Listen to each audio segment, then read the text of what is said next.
Quicker, work India இந்த மாதிரி நிறைய டெலிஃபோனில் நம்ம பேசி பதிவு பண்ணி ஜாப் தேடுற நிறைய பேர் நான் பார்த்துருக்கேன். அவங்க இந்த மாதிரி எம்ப்ளாயீஸ் நிறைய பேர் நல்ல ஜாப் கிடைக்குன்னு சொல்லி ஒரு பதட்டத்தில் பேசுவாங்க. அவங்க செய்கிற சில மிஸ்டேக்ஸ் வந்து நம்ம சொல்லிட்டு எப்படி பண்ணால் நல்லாயிருக்கும் அப்படிங்கிறத பற்றி இந்த சீரியலில் தொடர்ந்து பார்ப்போம். முதல்ல என்ன மிஸ்டேக்ஸ் நடக்குது அப்படின்னு சொன்னால், அவங்க ஒரு 5-6 கம்பெனி மாதிரி நோட் பண்ணிக்கிறாங்க. ஒரு இந்த கம்பெனிலேருந்து ஜாப் கேட்குறாங்க, ஃபோன் நம்பர், அடுத்த கம்பெனி ஜாப் கேட்குறாங்க, இந்த கம்பெனி ஜாப் கேட்குறாங்கன்னு குறிச்சிக்கிறாங்க. அப்படி குறிச்சிக்கிட்டு பேச ஆரம்பிக்கும் போது ஸ்பெசிஃபிக்காக என்ன ஜாப் கேட்டிருக்காங்க குறிப்பாக அப்படின்னு அவங்களுக்கு தெரிய மாட்டேங்குது. உதாரணமாக ஒரு ஹெல்ப்பர் கேட்டிருக்காங்க அப்படின்னு சொன்னால், அது இந்த கம்பெனியில் ஹெல்ப்பர் கேட்டிருக்காங்க, இந்த கம்பெனியில் ஒரு டிஜிட்டல் மார்க்கெட்டிங் கேட்டிருக்காங்க, இந்த கம்பெனியில் அப்படிலாம் ஒரு தனித்தனியாக பார்த்து நோட் பண்ணிக்கிட்டு அங்கே பேசும்போது கரெக்டாக குறிப்பாக நான் இந்த மாதிரி டிஜிட்டல் மார்க்கெட்டிங் அப்படின்னு சொல்லி பார்த்தேங்க, எனக்கு இவ்வளோ எக்ஸ்பீரியன்ஸ் இருக்குங்க, எனக்கு இந்த மாதிரி ஜாப் பேசலாமா, உங்களோட கன்வீனியன்ட் என்னன்னு கேட்குறதே கிடையாது. எடுத்தோடனே ஹாய் ஒரு மெசேஜ் போட வேண்டியது வாட்ஸ்அப்பில். அது இன்னும் க்ளோஸ் ஃப்ரெண்ட் ஒரு 50 வருஷம் பழகிற மாதிரி. இவர் திரும்பி உட்காந்து வேலை பழக்கம் போட்டுட்டு ஒரு எம்ப்ளாயி ஹாய்ன்னு போட்டால் திருப்பி வராங்க. அடுத்து வாட்ஸ் த பே, அடுத்த கேள்வி, அது எங்கே இடம் என்ன இதுதான். இது எல்லாமே ஒரு மாதிரி ஒரு ஆரம்பமே வந்து அவங்க வந்து நல்ல இமேஜ் வர மாதிரி. அப்போ என்ன தப்பு நடக்குது அப்படின்னு சொன்னால், ஃபர்ஸ்ட் இந்த ஹாய் போடுறது, இல்லை எப்பவோ ஏதோ ஒன்று போடுற போர்ட்ஃபோலியோ அந்த பயோடேட்டாவை அப்படியே அனுப்பி வைக்கிறது, இல்லை அப்படின்னு சொன்னால் ஒரே மாதிரி எல்லாத்துக்கும் ஒரே மாதிரி பேசுறது. சார் என்ன ஜாப் சார் இருக்கு, நான் எவ்வளோ சார் சம்பளம், என்ன வேலை என்ன ஏது கேட்கறது கிடையாது. ஒரு கன்வீனியன்ட் டைமாக அது கேட்கறது கிடையாது. நான் அந்த வேலைக்கு நான் பொருத்தமாக இருப்பேனா அதை பற்றி யோசிக்கிறது கிடையாது. ஸோ உங்கள் கம்பெனி பற்றி நான் அதான் ப்ரிப்பேர் பண்ணி வச்சுருக்கேன், இந்த மாதிரி கலெக்ட் பண்ணி வச்சுருக்கேன், அது தெரியப்படுத்துறது இல்லை. ஸோ எதுவுமே இல்லாமல் மொட்டையாக என்ன கம்பெனி என்ன வேலை எவ்வளோ சம்பளம் அப்படின்னு கேட்டால் எப்படி யார் வேலை கொடுப்பாங்க, எப்படி ஒரு நல்ல இம்ப்ரெஷன் வரும். ஏன்னா அதே மாதிரி ஒரு 50 பேர் 60 பேர் ஒரு நாள் பேசியிருந்தாங்கன்னா என்ன பண்ணுவாங்க. பொதுவாக அந்த மாதிரி ஆடியோ நம்ம வந்து டெலிஃபோன்லேயே பேசுகிறோம் எடுத்தோன்னே அப்படின்னு சொன்னால் ரொம்ப ரொம்ப ப்ரிப்பேர் பண்ணணும். ஏன்னா நிறைய பேர் நினச்சிட்டு இருக்க மாதிரி இன்டர்வியூங்கிறது வந்து நம்ம செலக்ட் பண்ணுறதுக்காக மட்டும் இல்லை, எலிமினேட் பண்ணுறதுக்காகவும். இன்னும் சொல்ல போனால் மெயினாக எலிமினேட் பண்ணுறது தான். ஒரு ஹெச்ஆர் மாதிரி இருக்காங்க, ஒரு கம்பெனி இருக்காங்க, எல்லாம் எலிமினேட் பண்ணிடுவாங்க. காரணம் கூட எழுதிட்டு இதெல்லாம் எலிமினேட் பண்ணிடுவாங்க. அப்படி வேணாம்னு சொல்கிறதுக்கு நம்மளே ஒரு காரணம் உங்களை மாதிரி ஆகிடக்கூடாது.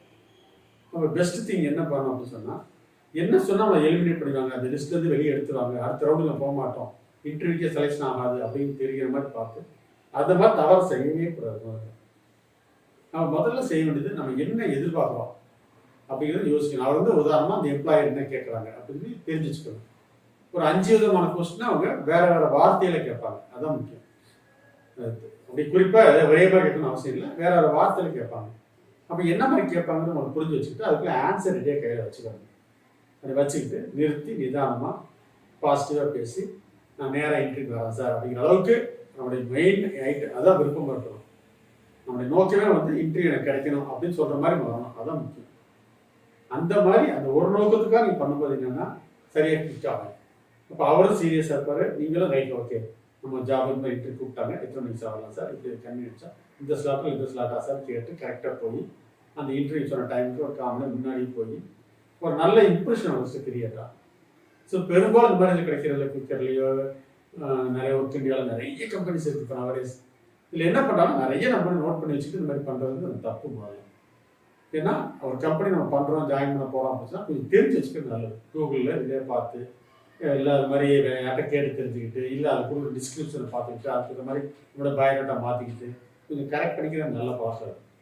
இப்படிலாம் கரெக்ட் பண்ணியிருக்காங்க, இப்படிலாம் செஞ்சுருக்காங்க, இப்படிலாம் இந்த மாதிரி எதிர்பார்க்குறாங்க, அவங்க என்ன ஜாப் டிஸ்கிரிப்ஷனில் போட்டிருக்காங்க, என்னென்ன மாதிரி ஆள் வேணும்னு சொல்லி கேட்டிருக்காங்க, இந்த மாதிரி என்ன அந்த அந்த வார்த்தையெல்லாம் அவங்க இதில் வரணும். அவங்க அவர் என்ன எழுதியிருக்காரோ இந்த மாதிரிலாம் இருக்குன்னு சொல்லி வார்த்தையெல்லாம் எழுதிருப்பாரு, இந்த மாதிரி எனக்கு வேணும், இந்த மாதிரி இப்படி இருக்கணும், இப்படி ஒரு சைனு இவ்வளோ நேரம், அது எல்லாமே வர மாதிரி இருக்கணும். அதுதான் அவங்க எதிர்பார்க்குறது மெயினாக. அதை விட்டுட்டு ஏதோ ஒன்று ப்ரிப்பேர் பண்ண இதை வச்சுக்கிட்டு நான் எப்போ பிறந்தேன், எப்போ எந்த ஸ்கூலு, அது எல்லாம் டீட்டெயிலுக்கு பக்கம் உள்ள போட்டு தன்னையை பற்றி ஒரு 2 வரி போட்டு பிடிச்சிருக்கு. அது எப்படி செலக்ட் பண்ணுவாங்க. ஸோ இதில் நடக்க நிறைய மிஸ்டேக்ஸ் என்ன, அது சீரியஸாக இருக்கும் இதில். ஏன்னா நீங்கள் நல்ல வேலை பார்த்து அவர்கிட்ட ஒரு ரெஃபரன்ஸ் லெட்டர் வாங்கி அப்ரிஷியேஷன் லெட்டர் மாதிரி வாங்கி வேறு இடத்துக்கு போகிறீங்கன்னு வச்சுக்கோங்க, உங்களோட சம்பளம் 2 மடங்கு ஆகிற மாதிரி நிற்பாங்க. அந்த மாதிரி லாங் டேர்ம் போகிற மாதிரி திங்க் பண்ணிங்கன்னா பெட்டராக இருக்கும். எதிர்காலம் வந்து இதை நான் சர்டிஃபைட் ஆகிட்டு போகணும்.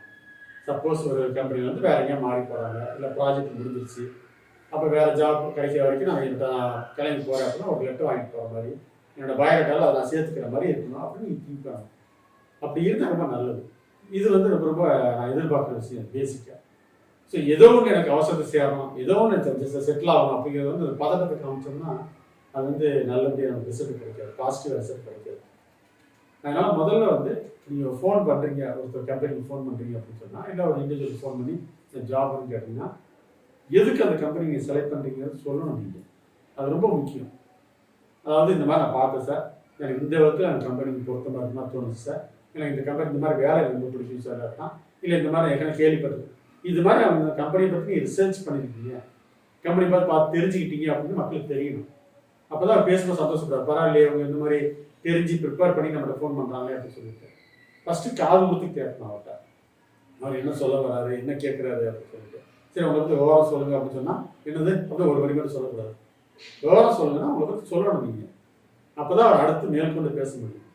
ஸோ உங்களை பற்றி ஷார்ட்டாக சொல்கிற மாதிரி ஒரு 15 செகண்ட்ஸில் இல்லை 20 செகண்ட்ஸ் அவர் சொல்கிற மாதிரி ஷார்ட்டாக ப்ரிப்பேர் பண்ணி வச்சுக்க நல்லது. உங்களுடைய தனித்தன்மை தெரிகிற மாதிரி வச்சுக்க நல்லது. அதனால் முதல்ல வந்து இந்த கம்பெனி நான் ஏன் வர ஜாப் அப்ளை பண்ணுறேன், என்ன காரணம் அப்படிங்கிறது நீ இது சொல்கிறது நல்லா பார்ப்பது. இது வந்து நிறைய பேர் பண்ணுறதில்ல, அதனால தான் கஷ்டமாக இருக்கும். அப்புறம் சரி இப்போ நான் என்ன செய்ய முடியும் கம்பெனிக்கு அப்படின்னு சொல்லும்போது, நான் இதெல்லாம் பண்ண முடியும் சார், மற்ற யாரும் பண்ண முடியாது, நான் பண்ணுவேன் சார், இதெல்லாம் நல்லா செய்வேன் சார், நான் இந்த வேலை நல்லா தெரியும் சார் அப்படின்னு சொல்லிட்டு இதெல்லாம் என்னால் செய்ய முடியும்னு நீங்கள் வந்து சொன்னீங்கன்னா நல்லாயிருக்கும். ஓ அப்படியா, சரி நோட் பண்ணிக்கலாம், இவ்வளோ விஷயம் தெரியுமா, ரைட்டு. இப்போ ஆடட் வேல்யூ அப்படின்னு சொல்லிட்டு இதெல்லாம் எக்ஸ்ட்ரா குவாலிஃபிகேஷன் இருக்குது இந்த பையனுக்கு, சரி அப்படி இது செஞ்சுக்கலாம், அப்படி எழுதிக்கலாம், அப்படி எழுதிட்டே வருவாங்க. இந்த மாதிரி எனக்கு எக்ஸ்பீரியன்ஸ் இருக்குது சார் டிஜிட்டல் மார்க்கெட்டிங்கில், இல்லை எனக்கு இந்த பர்டிகுலரில் ஒரு எக்ஸ்பீரியன்ஸ் இருக்குது சார், நான் பார்ட் டைம் படிச்சுட்டு இருக்கேன், நான் படிச்சுட்டு இருக்க பையன் சார், எனக்கு வந்து கொஞ்சம் சம்பளம் பணம் எக்ஸ்ட்ரா தேவைப்படுது சார் படிப்புக்கு அப்படின்னு சொல்லி இல்லை நீ சொல்லிட்டே வரும்போது என்னென்னா வாட்ச் பண்ணிட்டே இருப்பாங்க. ஓ சரி இந்த பையன் வந்து சீரியஸாக இருக்கான், கமிட்டடாக இருக்கான்னு புரிஞ்சுக்கிட்டு அவங்க என்ன பண்ணாலும் கொஞ்சம் இம்பார்ட்டன்ஸ் கொடுப்பாங்க. அப்படிங்கிற அந்த கம்பெனி என்ன செய்ய முடியும்னு சொல்கிறது வந்து ரொம்ப முக்கியமான விஷயம். அதை அவங்க எதிர்பார்ப்பாங்க. ஓ சரி இந்த பையன் இதெல்லாம் செய்வாங்க சொல்கிறான் அப்படின்னு சொல்லிட்டு அப்புறம் என்ன மாதிரி ஆள் அவங்க எதிர்பார்ப்பாங்க. இப்போ வந்து ஏன்னா அவங்க நம்பலாமா, எந்த அளவுக்கு நம்பிக்கக்கூடிய ஆள், நீங்கள் பழைய ஆள் இந்த ரெஃபரன்சஸ் தான் இருக்கா, உங்களை பற்றி ஒரு நல்ல இமேஜ் இருக்கா, ஏன்னா அவங்க ஃபேஸ்புக்கை பார்க்கலாம், கூகுள் பார்க்கலாம், முன்னாடி மாதிரி கிடையாது. இப்போ வந்து யாரை பற்றினாலும் ஈஸியாக என்கொயரி பண்ணிடலாம். அப்போ அதெல்லாம் வெரிஃபை பண்ணுவாங்க. அப்போ நெகட்டிவாக இருந்தால் நெகட்டிவ்லாம் கரெக்டாக ப்ரிப்பேராக இருக்கணும். நம்ம அந்த மாதிரி தப்பான இதெல்லாம் இருந்து நம்மளை பற்றி இருந்தால் ரிமூவ் பண்ணிட்டா பெட்டர், நல்லது. அதனால் என்ன மாதிரி இது அப்படின்னு சொல்லிட்டு நம்மளை பற்றி என்ன மாதிரி வாட் டைப் ஆஃப் பீப்புள்னா அப்படின்னு தெரிஞ்சுக்க ஆசையாக இருப்பாங்க. அவங்க நம்பலாமா அப்படின்னு அவங்களுக்கு சந்தேகம் இருக்கும் அவங்களுக்கு. ஏன்னா முன்னப்பறம் தெரியாத வச்சுட்டு அவங்க ரிஸ்க் எடுத்துக்கிட்டு கம்பெனிக்கு நஷ்டமாயிருக்கூடாது, அந்த ரெப்புடேஷன் ஸ்பாயிலாக இருக்கக்கூடாது இல்லையா. அவங்க பல வருஷம் சம்பாதிச்சிருப்பாங்க. அப்படிங்கும்போது அவங்க அதை யோசிப்பாங்க.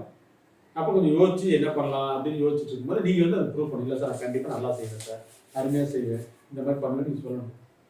அப்புறம் நிறைய பேர் அப்ளை பண்ணியிருப்பாங்க. ஏன்னா ஒரு ஆவரேஜாக ஒரு நாளைக்கு 30-40 ஃபோன் வருது ஒரு எம்ப்ளாயருக்கு. அந்த அவ்வளோ பேரில் நான் எந்த விதத்தில் வித்தியாசமான ஆளுன்னு முதல் அந்த ஆடியோலே புரிய வச்சிருக்கேன். எனக்கு இந்த விதத்தில் தனித்தன்மை இருக்குது சார், எனக்கு திறமை இருக்குது சார், இந்த திறமையை யூஸ் பண்ணி நான் மற்றவங்களோட நல்லா பண்ணுவேன் சார் சொல்லிட்டு அன்றைக்கி ஃபுல்லாக பேசுகிறேன். இல்லை அடுத்து வரப்போகிற எல்லா கேண்டிடேட்லையும் நான் தான் சார் சூப்பராக நாள் அப்படிங்கிறது மனசில் பதிய வச்சுட்டிங்கன்னா ஓரளவு சக்ஸஸ் ஆனாங்க. அதனால் ரொம்ப கவனமாக இருக்க வேண்டியது என்னென்னா, இந்த வேலைக்கு நான் தான் சார் பொருத்தமான ஆள் அப்படிங்கிற மாதிரி அவர் இமேஜை எடுத்த உடனே கரெக்டாக அவருக்கு தேவையான எடுத்து கொடுத்துட்டீங்க. இப்போ ஒரு எக்ஸாம்பிள் சொல்லுவாங்க, +2 எக்ஸாமில் 10th எக்ஸாம் சொல்லுவாங்க, கீவேர்ட்ஸ் எழுதுப்பாங்க. அந்த மாதிரி கரெக்டாக நீங்கள் சொல்லிட்டீங்கன்னா ஜாப் கேரண்டியாக இருக்கும். அதனால் நீங்கள் முதல்ல செய்ய வேண்டியது நான் தான் சார் பொருத்தம் அப்படிங்கிற மாதிரி அவர் மனசை பதிய வைக்கணும். அது எந்த விதத்தில் நீங்கள் பொருத்தமான ஆளுங்கிறத நீங்கள் பழைய அனுபவத்துலன்னு சொல்லலாம், இல்லை ஏன்னா என்னைக்கு நினச்சிட்டு இருக்கீங்க அப்படின்னு சொல்லலாம். அதுக்கப்புறம் அவர் இன்னொரு ஃபீலிங் இருக்கும், அவருக்கு எப்படி இவ்வளோ பணம் கொடுக்க முடியுமா சம்பளம் அந்த பையனுக்கு அப்படின்னு யோசிப்பார்.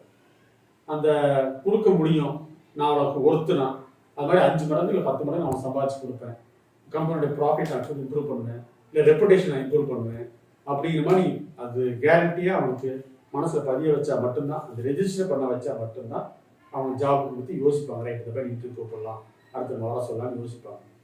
அதனால் நீங்கள் கண்டிப்பாக நீங்கள் செய்ய வேண்டியது எல்லாமே இந்த பையன் ரைட் ஓகே நம்ம அஃபோர்ட் பண்ணலாம், சம்பளம் வந்து 10,000 15,000 கொடுக்கலாம் நினச்சிட்டு இருந்தோம், பட் கூட பரவாயில்ல இந்த மாதிரி 20,000 கொடுக்கலாம் பரவாயில்ல அப்படின்னு நினைக்கிறதுக்கு நீங்கள் அதெல்லாம் 10 மடங்கு உங்களுக்கு பெனிஃபிட் இருக்குன்னு நீங்கள் புரிய வைக்கணும்.